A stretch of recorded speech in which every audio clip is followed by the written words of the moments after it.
રાજકોટના શહેરના નાણાવટી ચોક પાસે આવેલી અતુલ બેકરીમાંથી લાવવામાં આવેલ કેક વાસી નીકળી છે તો જયદેવ નામના ગ્રાહકે અતુલ બેકરીમાંથી કેક ખરીદી હતી।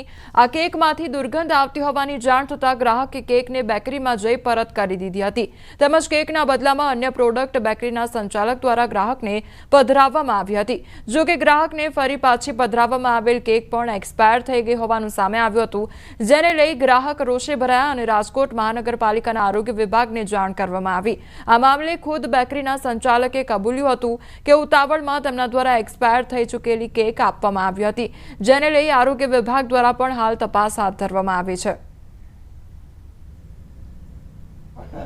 રાજકોટ શહેરના નાણાવટી ચોક પાસે આવેલી અતુલ બેકરીમાંથી એક ગ્રાહકે સેલિબ્રેશન માટે કેક ખરીદી હતી, પરંતુ આ ગ્રાહકને કડવો અનુભવ થયો હોવાનું છે તે સામે આવ્યું છે। આપને હું મારી પાછળના જે દ્રશ્યો જે બતાવી રહ્યો છું, આ દ્રશ્યો છે અતુલ બેકરીની। આ કેક અહીંયાથી જ ગ્રાહકે છે જયદેવભાઈ નામનો ગ્રાહક છે કે જેને કેક છે તે પસંદ કરી હતી અને ત્યારબાદ કેક છે તે એક્સપાયર થયેલી હોવાનું છે તે સામે આવ્યું હતું।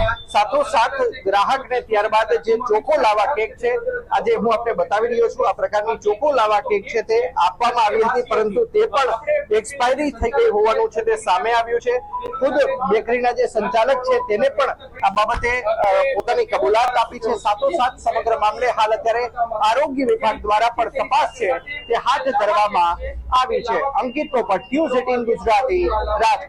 ઈ ભાઈ લઈને આવ્યો ને કે એટલે 5-6 કસ્ટમર હતા, બરોબર છે। એ કે વાસી છે એટલે આપણે હું કસ્ટમર બીજા ન બગડે, હવે તમે વાસી છે દઈ દો ભાઈ, અને પૈસા આપણે પાછા દઈ દીધા, બરોબર છે। લ્યો એને એવું કીધું કે અમને પૈસા પાછા ન આપ્યા। ના ના, પૈસા આપ્યા, આપણે ગમે ને કયો ન આપ્યા તો ભાઈને લેવો।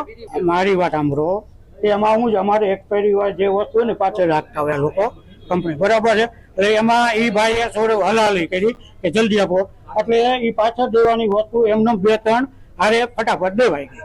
અતુલ બેકરી આવેલી છે તેની અંદરથી જે છે ખરીદ કરવામાં આવી હતી અને જ્યારે તે કેક જે છે તેમના દ્વારા જોવામાં આવી તો કેક જે છે વાસી કેક જોવા મળેલ હતી અને બીજી જે કંઈ પણ વસ્તુઓ તેમણે લીધેલી હતી તો તેની અંદર જે છે વસ્તુઓ બધી એક્સપાયરી ડેટ વાળી વસ્તુઓ આપણને જોવા મળેલી હતી। તો તે વિડીયોના અનુસંધાને હાલ જે છે રાજકોટ મહાનગરપાલિકાની ફૂડ વિભાગની ટીમ દ્વારા જે છે તે છે હાલ ચેકિંગ હાથ ધરવામાં આવેલ છે અને આપ જોઈ શકો છો કે જે કંઈ પણ અહીંયા વાસી વસ્તુઓ કે એક્સપાયરી ડેટ વાળી વસ્તુઓનો જે કંઈ પણ જથ્થો આપણને હાલ જોવા મળશે અહીંયા, તો તે બધા જથ્થાનો હાલ જે છે સ્થળ પર જ નાશ કરવામાં આવશે।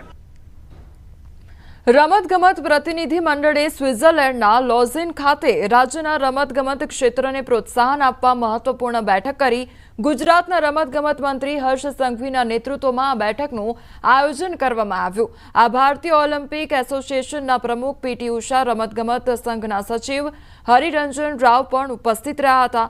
વૈશ્વિક રમતગમત ઇવેન્ટ સંગઠન સ્પોર્ટ્સ એકોર્ડના અધ્યક્ષ સાથે બેઠક કરીને ગુજરાતમાં યોજાનારી સ્પોર્ટ્સ એકોર્ડ કોન્ફરન્સ માટે આમંત્રણ આપ્યું હતું। તો વધુમાં એસોસિએશન ઓફ નેશનલ ઓલિમ્પિક કમિટીની ટીમ સાથે મુલાકાત કરીને ગુજરાત અને ભારતના અન્ય રાજ્યોમાં ઇવેન્ટ્સનું આયોજન કરવા માટેની સંભવિત તકોની ચર્ચા કરવામાં આવી, જેમાં આપણા રમતગમતના માળખા અને ગુજરાતની અસ્મિતા અને આતિથ્યને પ્રકાશિત કરવામાં આવ્યું। તો એએનએસસી એક આંતરરાષ્ટ્રીય સંસ્થા છે જે આંતરરાષ્ટ્રીય ઓલિમ્પિક સમિતિ દ્વારા માન્યતા પ્રાપ્ત 206 રાષ્ટ્રીય ઓલિમ્પિક સમિતિઓને સંલગ્ન કરે છે।